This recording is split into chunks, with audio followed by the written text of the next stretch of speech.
जीवन में गौ, गुरु, गायत्री, ग्रंथ, गंगा, अगर यह प्राप्त हो जाए किसी जीव को तो उसके लिए संसार में दुर्लभ कुछ, बस इतना पकड़ लें। सबसे पहले गौ को पकड़ना,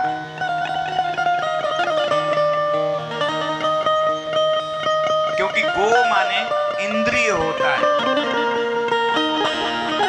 गौ को जब हम पकड़ लेंगे, गो द्रव्य हमारे शरीर के अंदर जाने लगेगा तो हमारा मन मस्तिष्क ठीक हो जाएगा, इंद्रिय नियंत्रित हो जाएगी। और जब इंद्रिय नियंत्रित हो जाएगी तब ग्रंथ समझ में आने लगेगा, और ग्रंथ जब समझ में आने लगेगा तब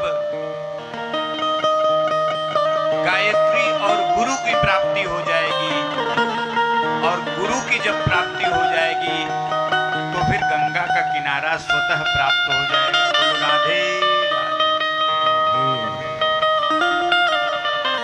इसलिए जीवन को बहुत संयमित और नियमित करके चलिए, सब कुछ सही हो जाएगा। लेकिन हमने नियमों से समझौता कर लिया है।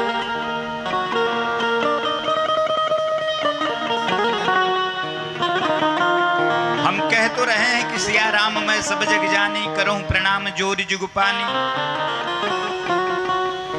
गीता में भी कहा गया है कि गौ, ब्राह्मण, कुत्ता और चांडाल में समदृष्टि रखने वाला ही पंडित है, वह ही ज्ञानी है। लेकिन हमारा ज्ञान इतना बढ़ गया है कि गौ और ब्राह्मण को तो हमने अपने से दूर कर दिया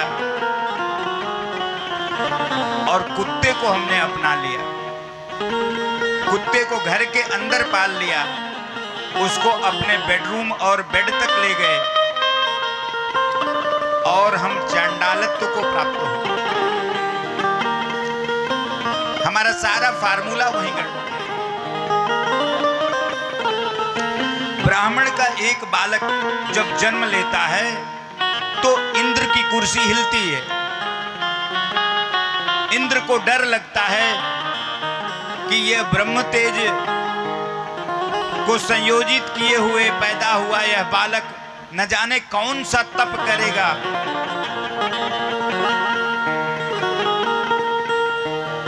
कि कहीं ऐसा न हो कि यह मेरी कुर्सी हिला दे और यह स्वयं इंद्र के पद पर आकर के स्थित हो जाए। लेकिन वह ब्राह्मण का बालक जब एक बार कुत्ते को स्पर्श कर लेता है तो इंद्र बहुत प्रसन्न हो जाते हैं कि बेटा इस जन्म में अब तुम मेरी गद्दी नहीं छू सकते हो। राधे राधे। यह दोष है,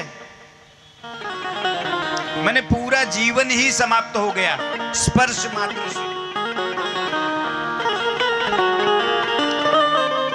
अब वाले तो बेडरूम में ही रख रहे हैं, लेकिन